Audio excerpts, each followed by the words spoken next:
The nodes of the moon, they're the background. They set the stage. Not only do they set the stage in the sense that they provide the scenery, but more than that, they provide the scenery and the forces that are going to populate that scenery. They provide the background characteristics. They provide the forces in that sense within the context of the environment that you're going to meet in your process. To really understand your nodes is to really recognize the world that you are intended to deal with, the environment that you're intended to deal with, the kind of people that are meant to be there in the background of your life, the kind of forces that are there to provide you with exactly the right connections, the right interaction, the right education, the right whatever, because they belong in your scene. Think about it. Think about what it means that you have an opportunity to fulfill your purpose. But the potential to fulfill your purpose, has to be seen against the background. The background. Because it's in that background, it's in that environment that purpose has to be achieved. And at the moment that you're looking at the nodes, as you will see as we go through this adventure of looking at the 32 polarities in the wheel and looking at the 32 nodal environments that emerge, is to begin to see that the potential for anyone to fulfill their purpose is directly related to the environment in which it is intended to be fulfilled. This is the cross of life. And that there is no way to fulfill the potential of one without fulfilling the potential of the other, because they are deeply connected to each other. You see, in the very beginning, when I began my process, there was this deep understanding of this cross. The deep understanding that this was the skeleton, and it was the skeleton for anyone's life. You could see, the basic essence of what they were intended to live out as a purpose. You could see that purpose in their incarnation cross. You could see that purpose in their profile. And you could see the potential of it in terms of its consistency or not, in the way in which that cross operated within the dynamics of the characteristics of the body graph.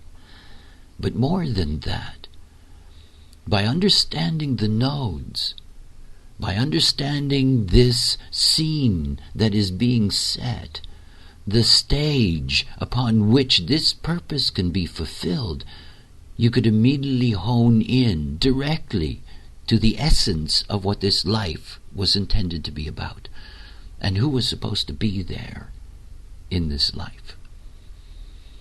For me, it is ironic that after all of these years of teaching, that I am at the beginning of a new 18-year cycle in the process of being a messenger for this knowledge.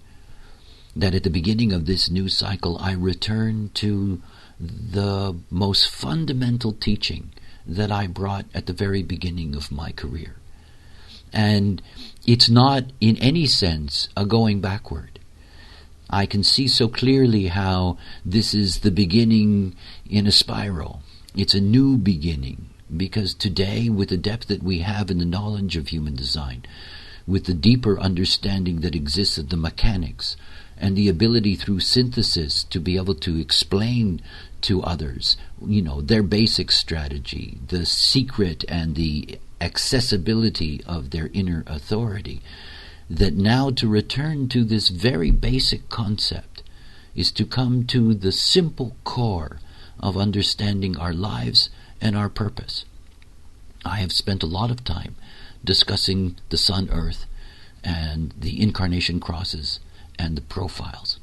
And I'm looking forward to this journey over the next 6 weeks of introducing all of these extraordinary stages, each of them unique, and each of them representing the way in which purpose can be fulfilled.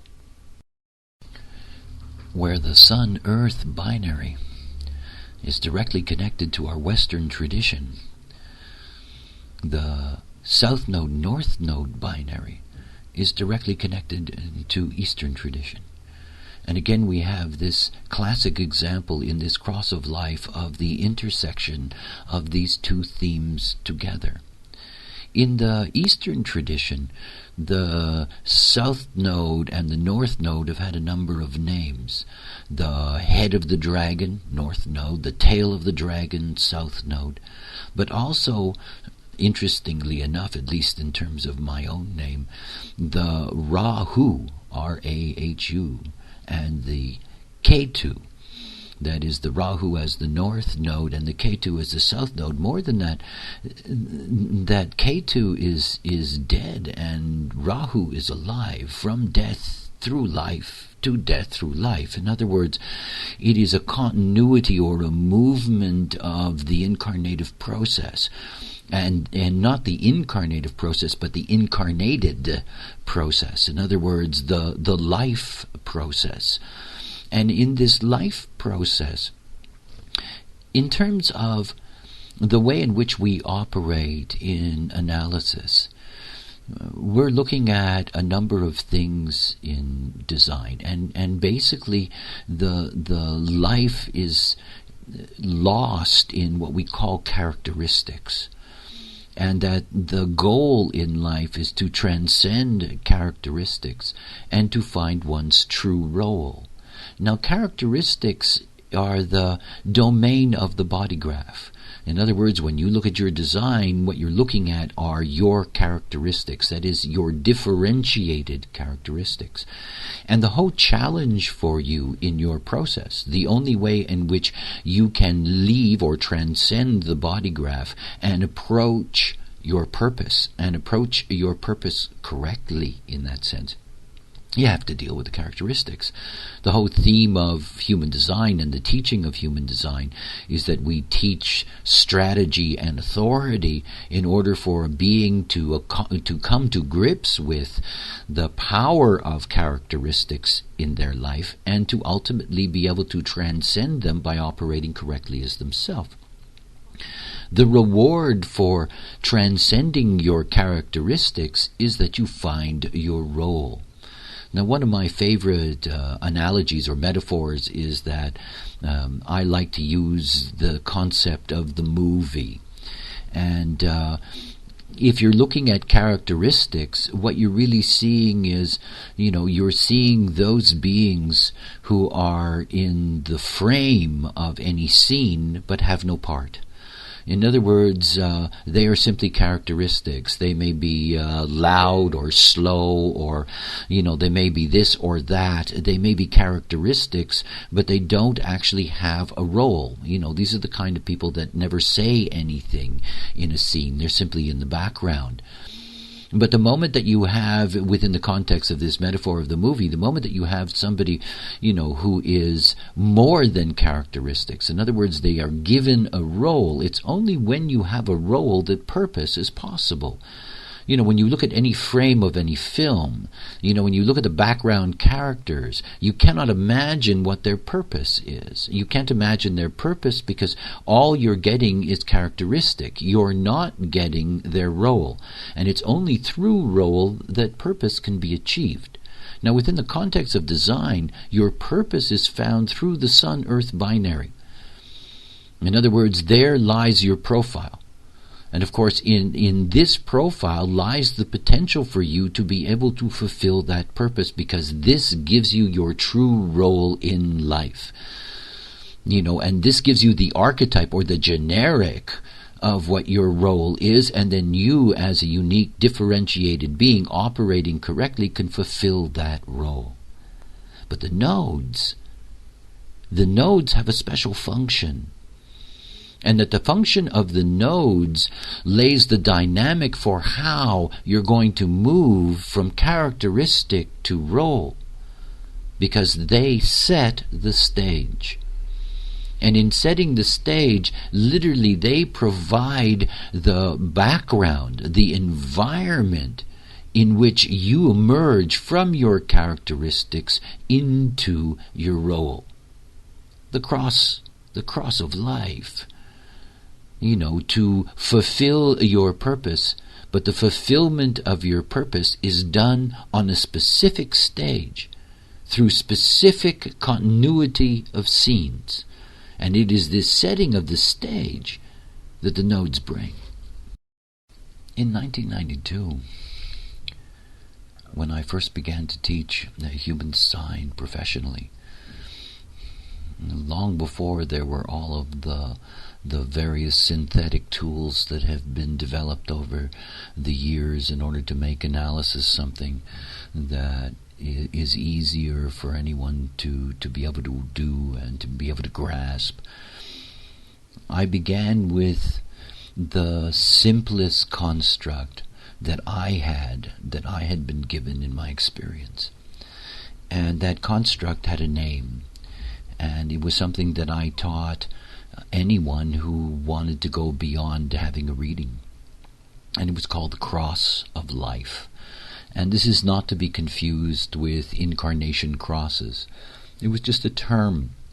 And it was a term that was something that was directly connected to the way in which I was instructed to see the way in which life itself operates, and to begin to understand the deep, deep nature of what it is to be in a dualistic environment, to be in a binary vehicle, to be in a life that is dominated by the Maya's binary construct of this and that.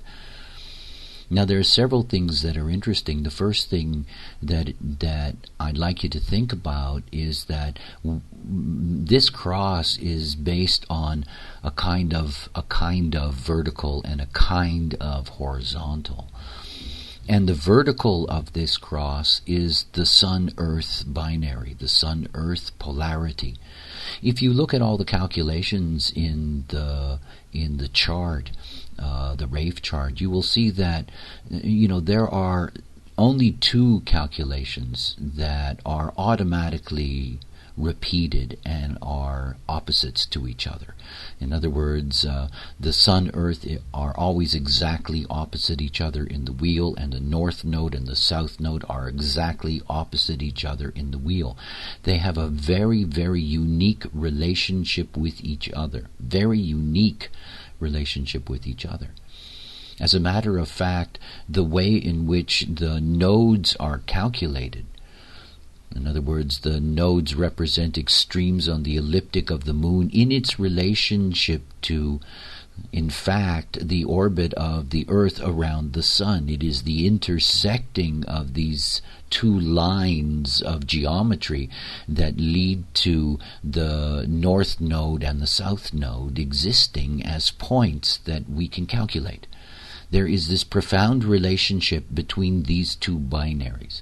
And obviously, within the context of my metaphor, the Sun-Earth represent the vertical binary, the vertical arm of this cross of life.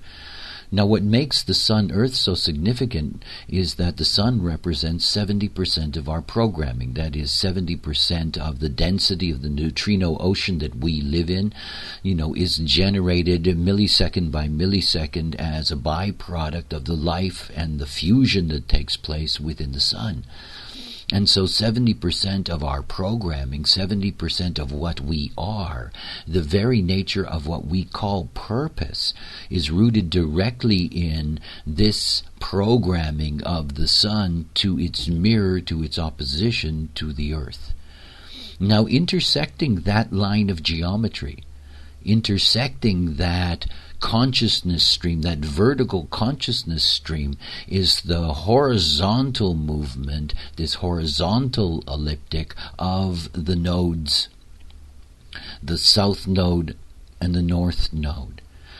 Now, there is something very specific. First of all, these are real binaries in the sense that they're very different from each other. That is, the Sun and the Earth are physical objects that are exactly opposite each other. And the South Node and the North Node are non-physical objects. These are positions that are exactly opposite each other. that the sun and the earth move counterclockwise through the wheel. And in moving counterclockwise through the wheel represent the existential imprinting of life, moment by moment, in the now, this imprinting. The nodes as a position opposition, that they move clockwise in the wheel. That it is only the nodes in that sense that are directly connected to the precession of the equinox and are connected to the larger cycles themselves.